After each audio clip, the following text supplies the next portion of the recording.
Good morning, ako po si Manny Viloria ng Vilor.net, and today we're going to learn kung paano po mag-add ng photos or images sa inyong blog sa blogger.com, yung mga blogspot blogs.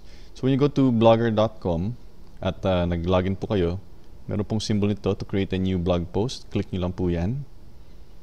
Tapos lalabas yung page showing the new blog post. Ayan, just type your title. Add a photo, kunwari. Okay.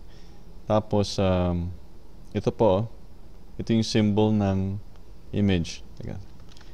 First paragraph muna po tayo dito. Here is a sample image. Press enter. Click po itong insert image button. Tapos lalabas ito. Pwede kayo mag-select ng file, upload from your hard disk or from any other web page which contains a photo. Ang assumption po natin, nasa hard disk po nyo yung photos niyo. Click itong choose files. Tapos kung meron kayong images dyan, click nyo lang. Then open. Lalabas po rito yung image kapag na-upload na po.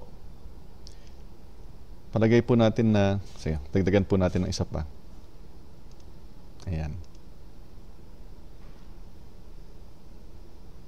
So let's say gusto nyo pong i-add ito lang. Click nyo po yan, lalabas yung blue rectangle na yan. Tapos click nyo yung add selected button. Ba't ganun pareho nilagay? Strange. Click nyo yung hindi nyo gusto. Tapos press yung delete button sa keyboard ninyo. So ito, pag click nyo po ito, lalabas dito yung size. Small, medium, large, original size. Depende po sa kung anong gusto nyo. Pwede yung gawing left aligned, right aligned, center. Ganun. At ganun po kadaling mag-add ng images or photos sa inyong blog sa blogger.com or yung blogspot. Ako po si Manny Viloria ng Vilor.net. Maraming salamat po at mabuhay tayong lahat.